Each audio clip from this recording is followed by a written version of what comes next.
Hats ஆஃப்ங்க. என்ன மாதிரி ஒரு விக்டரி. ஆகாஷ் தீப் எனக்கு ஃபோக்கஸ்லேயே இல்லை, எனக்கு மைண்ட்லேயே இல்லை. ஹர்ஷ்தீப் சிங்காக இருந்தார். ஆனால் மேனேஜ்மெண்ட் ஒரு ஃபோக்கஸில் இருந்தார், மைண்டில் இருந்தார், உள்ளே வந்தார். அதிரடியான பர்ஃபார்மன்ஸ் கொடுத்துருக்காரு ஆகாஷ் தீப். உங்களுக்கு ஞாபகம் இருக்கும், அந்த ஆஸ்திரேலியாவில் ஒரு டெஸ்ட் மேட்ச் பார்த்தீங்கன்னா ஃபாலோ ஆன் அவாய்ட் பண்ணதுக்கு ஒரு முக்கியமான காரணமாக இருந்தார்.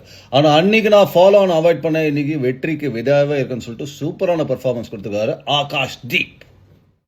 சுப்மன் கில் கலக்கிட்டாருங்க. பேட்டிங் நீங்க பாத்தீங்கன்னா 4 இன்னிங்ஸ்ல 200 ஒரு டபுள் போது வேற லெவல்ல பேட்டிங் ஆடிட்டு இருக்காரு. அது தவிர ஒரு கேப்டனாவும் ஜொலிக்க ஆரம்பிச்சிருக்காரு. நான் முதல்ல சொன்ன ஒரு பேட்ஸ்மேனா ஜொலிக்க ஆரம்பிச்சிட்டாரு. கேப்டனாவும் பண்ணா சூப்பரா இருக்குன்றதுக்கு செகண்ட் டெஸ்ட் மேட்ச்ல அந்த ரிசல்ட்டை பார்த்துட்டோம். பட் இன்னும் நிறைய வேலை பாக்கி இருக்குங்க.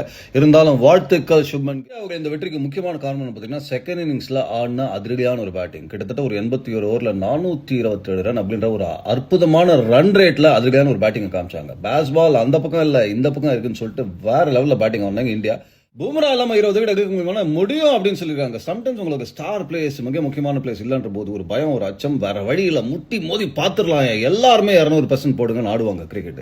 இது விராட் கோலி அடிலைட்ல இருந்து கிளம்பி போன அப்புறம் மெல்பர்ன் டெஸ்ட் மேட்ச் நம்ம வின் பண்ணோம். அதே மாதிரி இப்போ பும்ரா ஆடாத ஒரு டெஸ்ட் மேட்ச் வின் பண்ணிருக்கோம் அப்படின்ற போது சம்டைம்ஸ் ஒரு யுனைடடா ஒரு எஃபர்ட்டை போடணுன்ற உணர்வு டீமுக்கு வரும். When your star player is not available.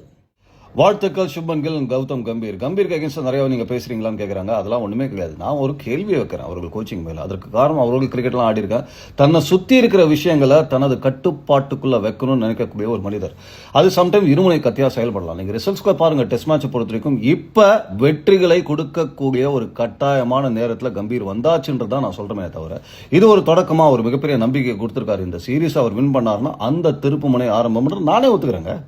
எனக்கு வன்மத்தெல்லாம் கக்க தெரியாதுங்க. நான் ஒரு குற்றம் சொன்னா கூட ஒரு தரமான முறையில் தான் வெப்பன்றது தொடர்ந்து என்னோட கமெண்ட்ரியை கேட்கறவங்க, என்னோட பதிவுகளை பார்க்குறவங்களுக்கு நல்லாவே தெரியும். அதையும் தாண்டி சில பேர் வைக்கிற விமர்சனத்துக்காக தான் நான் இதையும் சொல்றேன். இந்திய கிரிக்கெட்டின் புதிய முகமா இந்த டெஸ்ட் அணி இருக்குமா அப்படின்றத தொடர்ந்து வெயிட் பண்ணி பார்க்கலாம். பட் இன்னும் சவால்கள் காத்திருக்கு. England will also bounce back. இருந்தாலும் மிகப்பெரிய நம்பிக்கை கொடுத்துருக்காங்க அந்த யங் சைடு அப்படின்றதுனால வாழ்த்துக்கள் and all the best for the next matches.